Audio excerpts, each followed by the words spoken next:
Here at Outward Media, we love data. Although it may seem intimidating, data helps companies small and large thrive and succeed in connecting with customers of all kinds. In this video, we will be looking at B2B and B2C data files and go over how to break these records down. Click the annotation now to go to our site and download sample files of how we organize our B2B and B2C data. If you have been keeping up with the news, data is mentioned all the time. Because of this, it can seem like it's lost its meaning. Data is just a collection of information that is used for analysis of different things. Data can be used to analyze anything from buying trends to weather patterns.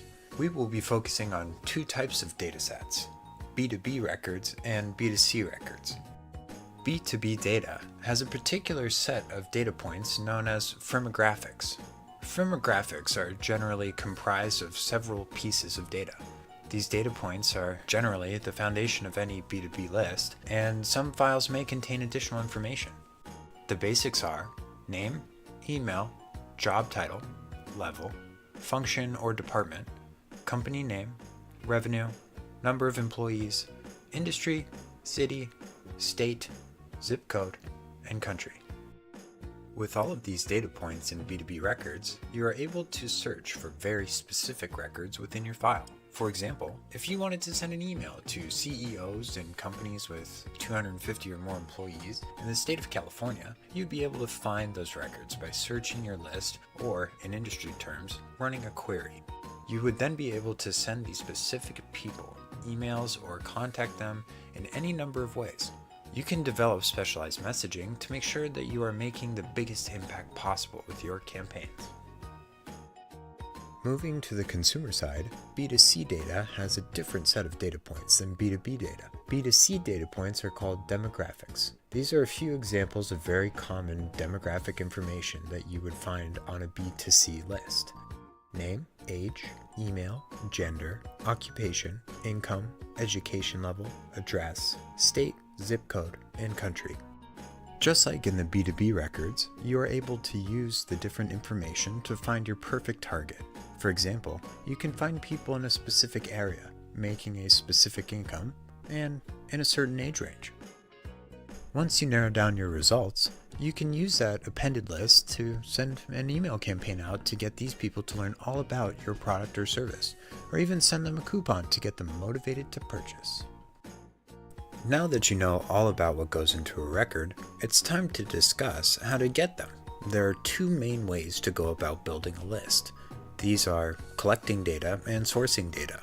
Let's dive first into collecting data. There are two ways to collect data, through a physical ask or through a digital ask. A physical ask is physically in person asking someone for their information so you can contact them in the future. This could be at a trade show, from filling out a form or a survey, collected from a business card, or any other in-person encounter.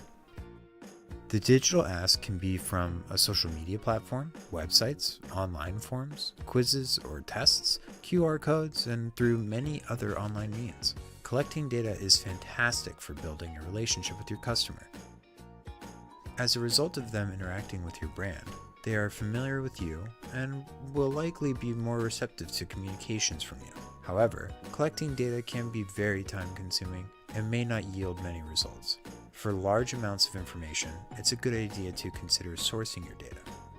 Sourcing data can be much more efficient for acquiring large amounts of information quickly. The main way of getting this third-party data is through purchasing a list.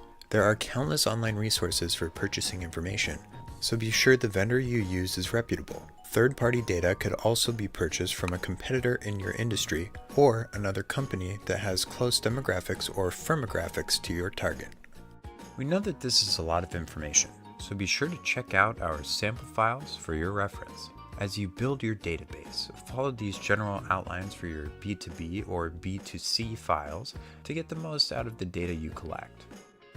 Be sure to like and subscribe and share this video on any of your social profiles to help your friends learn too.